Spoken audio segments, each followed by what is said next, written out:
What's up, everybody? Welcome back to the Eternal Wrestling Podcast. I'm your host, Jacob, and this is our special pay-per-view event, Malice. And every match has a stipulation. Tonight, we will see who will become the new tag team champions. And the world title is on the line in the main event, in an ambulance match where Hogan will take on the challenger, Finn Balor. We see a shot of the arena, and we're in Philadelphia tonight, home of extreme and hardcore. We see the pyro shooting off in the arena, the fireworks, the flames. The crowd is on their feet. They're excited for this pay-per-view event of action. And the entrance stage is kind of like Alice in Wonderland themed. Malice, crazy and kind of whimsy. So for our opening contest, it will be a tables match for the tag team titles. Both members of their respective teams will have to be put through the table in order to crown our champions. So a little video package plays here, and we see what happened with the tag team title scene. So we see that there was a triple threat match between NWO's Bronson Reed and Braun Strowman, the Hardys, and Macho Man and Adam Copeland. With the Hardys winning and becoming the new number one contenders for the titles. But there was also a tag team title match where Penta and Rey Mysterio were taking on the Kings of the Black Throne. And in that match, Rey Mysterio injured his knee, and the match had to be called off and forced Penta to have to relinquish the tag team titles for his team. Thus, the tournament was born, and the Kings of the Black Throne have beat quite a few people and teams to get here. And since the Hardys were the number one contenders, they got moved straight into the finals of this tournament. And that puts us here. So we have the Hardys coming out first, Matt and Jeff. Jeff, he's got that crazy face paint. He's doing the juke, and the fireworks pop off. The Hardys, they make their way to the ring. And then out comes the Kings of the Black Throne, Alistair Black and Brody King. The arena goes dark, and they walk out through the fog, wearing their shredded black robes with their culty masks and the antlers and the horns popping out of them. And then once both teams are in the ring, the bell sounds. And the Kings of the Black Throne, they start off really early, aggressive on the offensive, using their power to become overwhelming. And soon within the match, they manage to isolate Matt Hardy and are able to put him through a table ringside very early in the match with a powerbomb neckbreaker combo. Then this leaves Jeff in a handicap situation.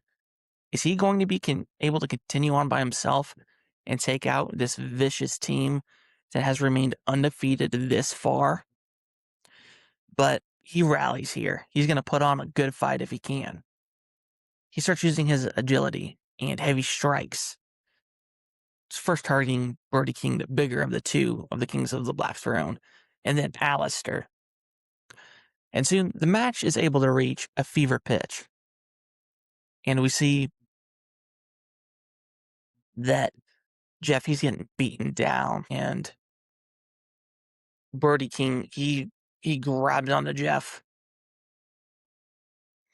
And Alistair, he's just using his kicks, those Muay Thai kicks on Jeff, just kicking him down. And there's a table set up leaning in the corner during all of this, by the way. Jeff, he's starting to struggle. He's starting to get away from Brody a little bit. And Alistair thinks this is the best time to use that black mist. But Jeff is able to roll out of the way, and the black mist hits the face of big bad Brody King. And then Jeff, he's stumbling because he's hurt here. And also Brody King, he's kind of swinging wildly. He's taken very much off guard by what just happened. And Jeff is able to hit a perfect drop kick, sending Brody through the table. Now the teams are tied up 1-1. Jeff Hardy, Alistair Black. They start trading strikes in the middle of the ring until Jeff is able to maneuver and hit a twist of fate. There's a table remaining, and Jeff slides it into the ring. He sets it up. He rolls Black onto the table, and he starts that slow, methodical climb to the top rope. The crowd's on their feet. They're chanting, "Hardys, Hardys, Hardys." Now he does this little finger thing. He yells, and he jumps for a Swanton Bomb, and he puts Black through the table. The wood splinters. The crowd is on their feet. They're excited. Matt and Jeff are in the ring. They are gifted the tag team titles, and our new tag champions are crowned. Alistair Black and Brody King are really pissed off as the camera pans to them, and they're both on the outside. And as they are part of the House of Darkness with The Undertaker, it can only be said that The Undertaker will not be too happy about their loss here tonight. Then our next match is a last man standing match. Bam Bigelow taking on Big Van Vader. This match has stemmed from just two big men going at it. There was a triple threat match to determine a number one contender for the world title weeks back, where Vader, Triple H, and Kevin Owens were all part of this. But during the match, Bam Bigelow decided to insert himself and attack Vader. And of course, Vader did not win that match, and he did not take too kindly to this. It's led to brawls between the two men in the parking lots of arenas throughout the weeks. And they did have a match, but since both big men were on the top rope buckled and fell apart, and these two big men came crashing down. So now, this last man standing match has been made. There will be a definitive winner.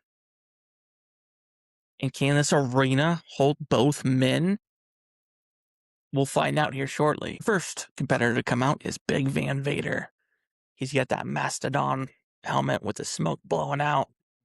He makes his way down to the ring. It's time, it's Vader time. Then comes out Bam Bigelow. And the bell rings and the action is underway. So the intensity, it's immediate. These two men, they want to settle this. They want to be done with this rivalry, and they are going to do whatever it takes. So they start, punches back and forth, like heavy leather smacking each other. Until Bigelow, he quickly uses his speed, and he sends Vader spilling out onto the floor. And they're brawling. It starts to move from the ringside area to the crowd as they fight over the barricade. Now they're in the crowd. They're fighting over the guardrails and using chairs, getting the crowd out of the way, grabbing their chairs and hitting each other back and forth, clearing a path through the fans. Until eventually, this fight, nobody's really in control here yet, and it spills back towards the entrance ramp area. And Bigelow, he looks to take advantage here. But Vader catches him mid-charge and delivers a belly-to-belly suplex that sends them both crashing onto the metal grating of that entrance ramp. Then the two men brawl, and they eventually find themselves near the announce table. Vader, he's in control here, and he's clearing off the table, the monitors, the wires, throwing it all, whatever, out of the way. And he's trying to hoist up Bam Bigelow for a powerbomb through the table, thinking this is going to do him in. But Bam, he fights out. He slips out. And then he takes control. He's fighting back against Vader. And the two men end up on top of the announce table, where Bam is able to hit his move, the greetings from Asbury Park, the pile driver, into the table, causing the table to collapse. Both men are down, and the ref starts his count. Ref's getting 4, 5, 6. Bam, he starts to stir, and by the count of 7, he's able to get up to his feet. Then the ref's still counting, though. Vader's down. 8, 9. Vader, he gets up to his feet to stop the count. Both men, they're reeling from this impact. And once again, they stumble into the crowd. Brutal blows back and forth. The fans are scattering. Nobody wants to be in the middle of these two big behemoths. And then they're still by the barricade, though, as they've been fighting around the crowd area. And Vader hits a spear, smashing Bam Bam through the barricade. And they both tumble back towards the ring, the steel steps. Eventually, both men, well, they're back at ringside, though. They're struggling to stand here. Bigelow, he drags himself up on the ring apron. He's exhausted. Vader, he's showing that he's durable, and he forces himself to his feet at the count of 7 here. And finally, he's able to hit a big Thunderous Vader bomb onto the floor at ringside. And he just starts walking away. He starts walking his way up the entrance ramp. The ref's counting. He's up to 6, up to 7, up to 9, 10. Ding, ding, ding. Your winner, the Mastodon Big Van Vader. Vader's showing his cockiness as well here. Both these men beat the living piss out of each other. But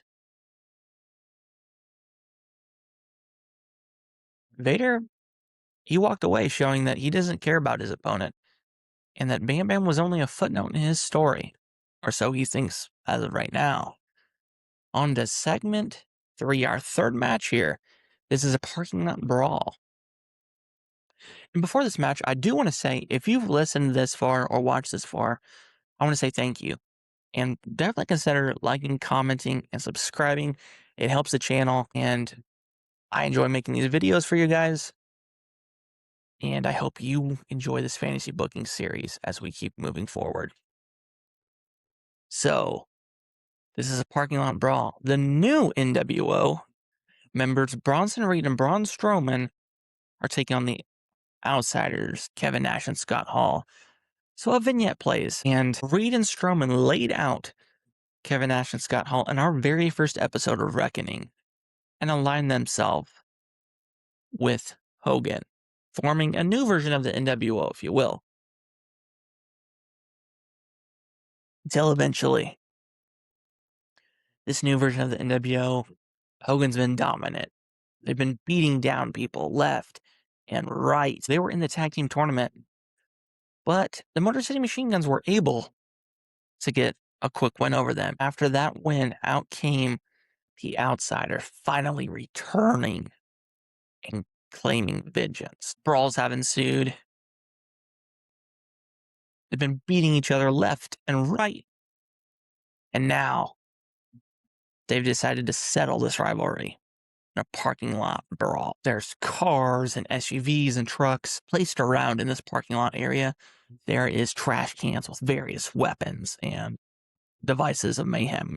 All 4 men, competitors, are in jeans. They're in their respective faction shirts, whether that be NWO or the Outsiders. The ref looks at both teams. He signals, and start of the match. So this brawl is chaos. There's trash cans soon get thrown, overturned. Kendo sticks fly out, lead pipes, chains, until eventually, towards the middle of the match here, this starts to become less of a fight, almost more like a collision. Kevin Nash, he uses his reach to catch Braun Strowman and with some stiff strikes, driving him backwards and smashing him into a concrete pillar. Meanwhile, Bronson Reed is almost like a house fire. He's so overpowering on Scott Hall, and he throws Scott Hall chest first into a windshield. The windshield cracks and the spider webbing of glass impact is shown.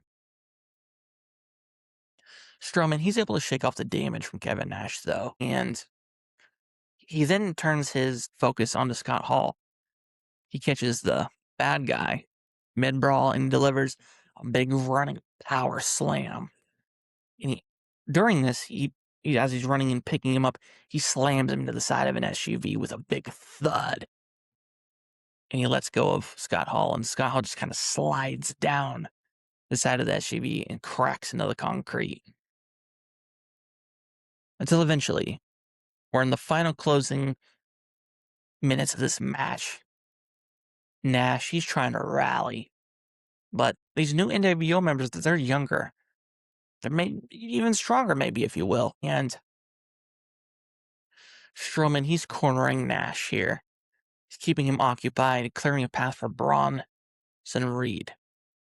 Bronson Reed, he climbs onto the top of a parked sedan while Scott Hall is laying on the hood of a car. Bronson Reed, he's running, he jumps, big tsunami smashing down Scott Hall into that hood of the car. The car almost looks like a piece of tinfoil with all the dents in it. Braun Strowman hits a choke slam, slamming down Kevin Nash. Bronson Reed hooks the leg 1, 2, 3, and the NWO beat the Outsiders. On to our next match, no holds barred. Out comes the Sandman. He's making his way down through the crowd. He's got that Singapore cane on his shoulder. Got smoke in his mouth, and then he just takes a sip of his beer can and smashes it over his head. And he throws it. Once he finally makes his way down into the ring, the Firefly Funhouse theme plays. Though we're really glad that you're our friend, before it becomes distorted. And we hear the hurt, heal, and out comes the Fiend, Bray Wyatt. The lights are strobing a dark red crimson as he's holding what looks like a severed head of Bray Wyatt with the eyes showed shut as he makes his way down to the ring. Once both men are in the ring, there are no red lights or anything of that nature in this match, and bell rings, the action's underway. And with that, the two men, they start back and forth here a little bit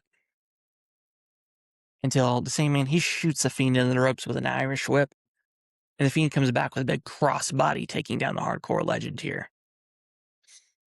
Then the Fiend, he's very aggressive, obviously, because Sandman has been beating him down, Bray Wyatt anyway, and Bray Wyatt was only trying to be a friend of the Sandman. The Sandman did get a little taste of the chaos supernatural from Bray Wyatt. So, big running scent on his head, and the Fiend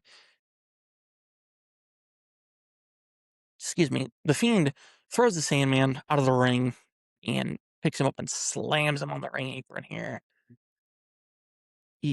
Sandman rolls onto the floor. He's hurt. He's grabbing his back. And then the Sandman goes, he has a low blow, kick to the groin of the Fiend. He's searching out of the ring. Any weapons are legal here. He grabs a chair and he starts swinging it, cracking the chest and the back of the Fiend, just trying to beat down this monster. With the Fiend finally down on the outside, somebody in the front row has a beer. So the Sandman grabs it real quick, takes a swig.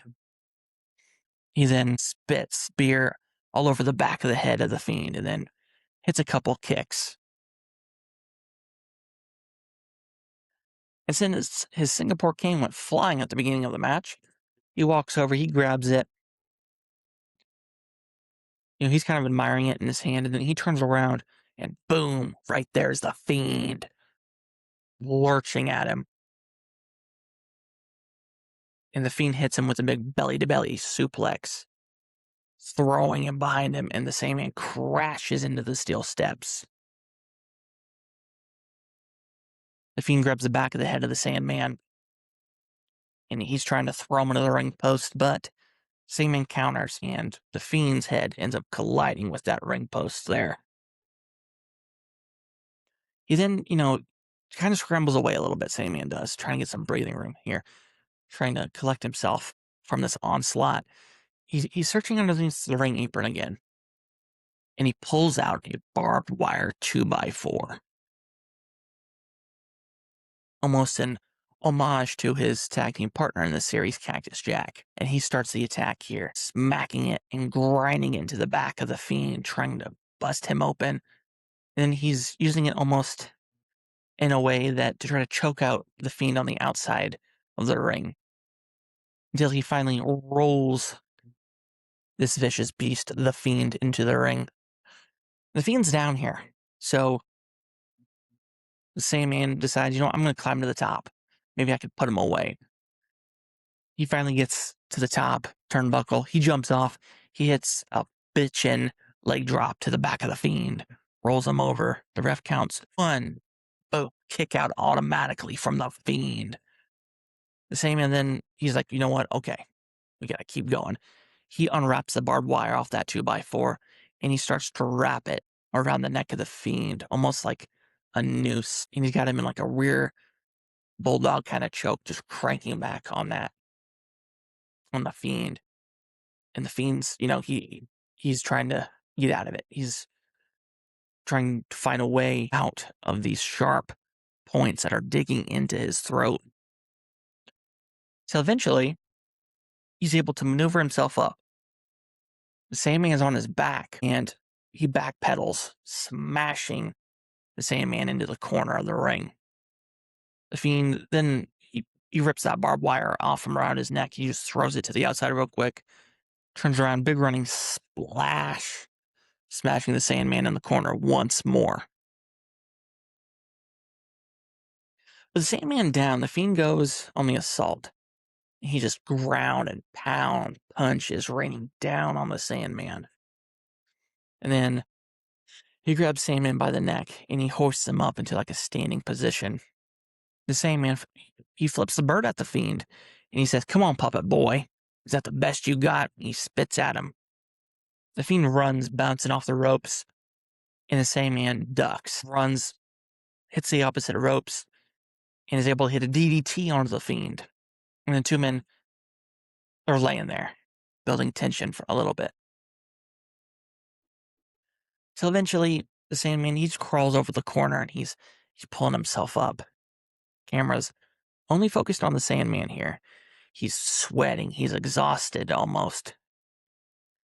And the camera pans to the opposite corner, and the Fiend Bray Wyatt is there.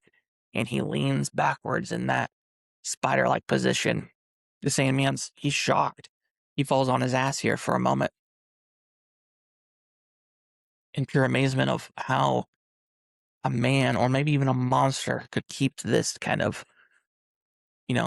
assault going. So then he's decided maybe, this match may not be for me. After everything I've seen, he rolls out of the ring and he goes to get over the barricade. He's standing on the other side of the barricade and lights go black. They turn back on and they're standing in front of him as the life-size versions of the Firefly Funhouse puppets. Huskus the Pig Boy, Abby the Witch, and Mercy the Buzzard. They're just standing there in his way, not moving, still as statues. And then from the other side of the barricade comes the Fiend. He grabs him and he slams him back over the side of the barricade until they're both by the ring. And then the Fiend starts to rip up the padding off the floor, exposing the bare concrete here. He has very sinister plans for the Sandman. And then he grabs onto the Sandman, and the Sandman, he drops to his knees using his head as a battering ram, colliding with the jaw of the Fiend here. And then he hits a Russian leg sweep, smacking the back of the Fiend down into that concrete. Both men lay there on those cold, solid concrete for a moment. Nobody's moving until Sandman, he tries to get some motivation within himself. He grabs the Fiend and he rolls him into the ring as best he can. He then goes for a pinfall. The ref counts 1, 2, a big, strong kick out from the Fiend. And then he just kind of sits up there. The Fiend does in the middle of the ring. So the Sandman decides, you know what, I need some more momentum. And he gets up, he runs, he bounces off the ropes, he tries to get a drop kick. The Fiend rolls out of the way. He then grabs onto the Sandman, does that neck snap maneuver, and with him down, he picks up the limp body of the Sandman. He hits a Sister Abigail in the middle of the ring, but he's not done. The weeks of beatings, hateful comments, and disgust the Sandman has thrown in the way of Bray Wyatt must be answered. He rips off the top turnbuckle pad, exposing that metal ringlet, and the Fiend, he grabs the jaw of the Sandman in the mandible claw type of position, and he just smashes the head of the Sandman repeatedly into that metal ringlet. And then he just holds the Sandman in that position. The Sandman's limp body just ragdolling around. And the ref rings the bell. And your winner by knockout, the Fiend, Bray Wyatt. The lights go dark, and that red crimson light fills the arena. And the Fiend leaves, another victim in the path of Bray Wyatt. And now, the moment you've all been waiting for, our main event of the evening for the world title. It will be an ambulance match. We see the ambulance backing up on the entrance stage. We see the rear of this ambulance. And making his way to the ring, the challenger, Finn Balor. Finn, he comes out. He's got a very premium looking black leather jacket on. He does his, thigh slaps, and he throws his arms up in the air, and the crowd does the same. He makes his way down to the ring. Then out comes our world champion, Hollywood Hulk Hogan. The NWO letters pop up across the Titantron. Out comes Hollywood Hulk Hogan. And he's playing that world title like a guitar. It's got spray painted NWO on it. He gets into the ring. The ribs of Finn Balor are taped because this Tuesday he was powerbombed through the announce table by Bronson Reed and Braun Strowman, and they gave him one hell of a beating. Finn Balor, he's entering this match not 100% like the immortal one, Hollywood Hulk, is. So the ref, he checks both competitors, making sure, everything's good to go. He holds up that world title in the air. He signals for the bell. It rings. And Finn Balor, he's stunned because all of a sudden Hulk Hogan puts out his hand in a handshake at the beginning here. Finn, he looks around like, what in the hell are you doing? And then I poke to Finn Balor. And Hogan is on the offensive, striking, body slamming Finn. And then he gets him headlocks in the middle of the ring. And he starts getting him into submission maneuvers, kind of stretching the abdomen of Finn Balor. And then he's using his knuckles and his elbows, just digging into these injured ribs of the Irishman, Finn Balor. Punching, grinding within the ribs of Finn. Until eventually he grabs that rib tape and he unwraps the ribs of Finn Balor. And he's trying to choke Finn Balor out with this. Of course, this is legal, unfortunately, in Finn's case.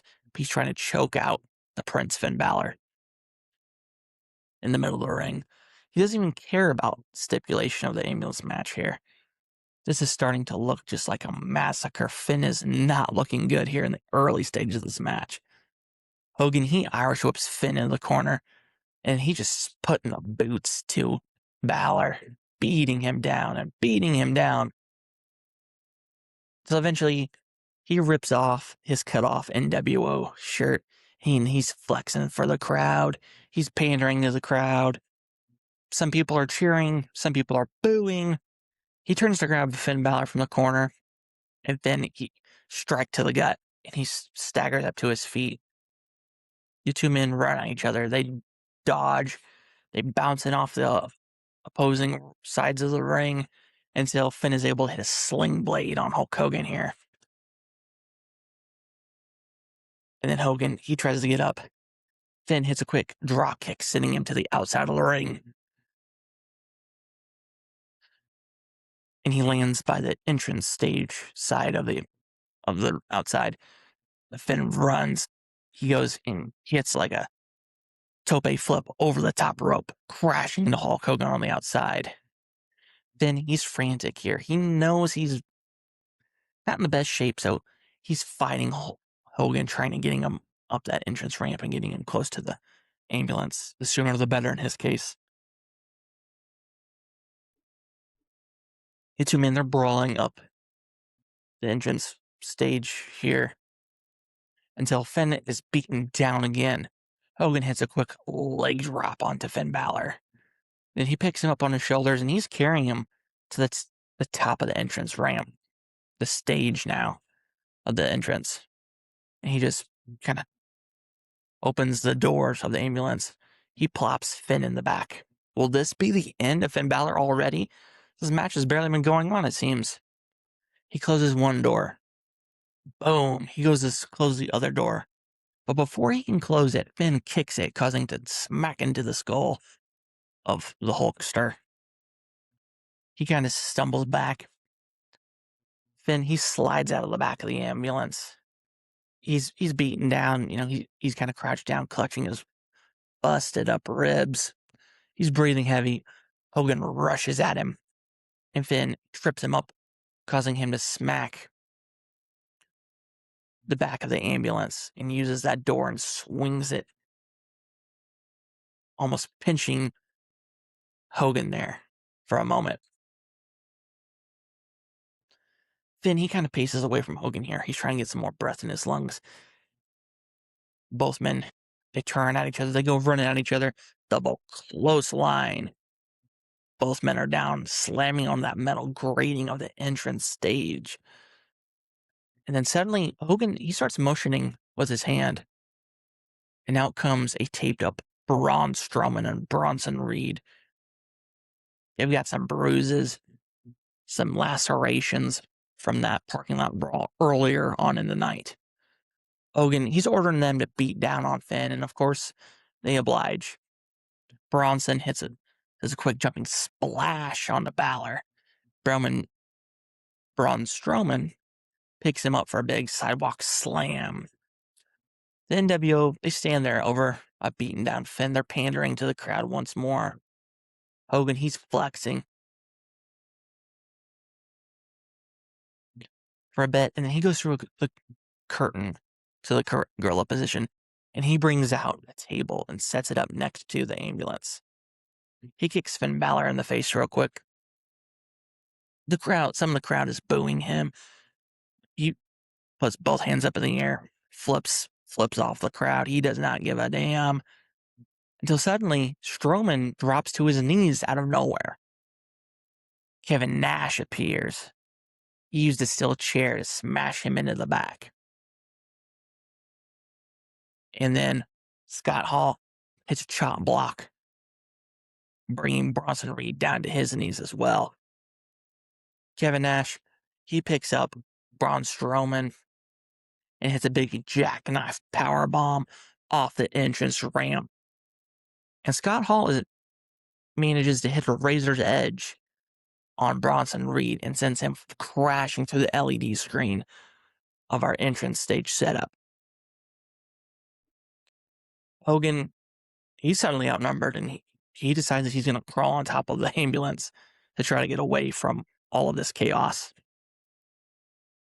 And while he's on top of the ambulance, he's looking down at his former teammates, the Outsiders, and knows he really messed up. Finn then appears behind him. The two trade punches back and forth here until finally Finn, he hits a Pele kick. Hogan, he's kind of windmilling, and then he falls. He falls onto the table next to the ambulance, but no, he does not go through the table just yet. Finn stands on top of the ambulance. He's flexing, mocking the poses that Hulk Hogan is known for. Until finally, the crowd, they're roaring. They're going, Balor, Balor, Balor. He jumps off, hitting a coup de grace, smashing Hollywood Hogan through the table.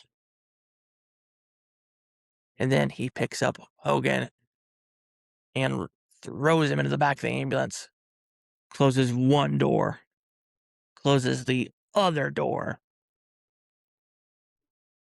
The siren starts wailing on the ambulance, and it drives out of the arena.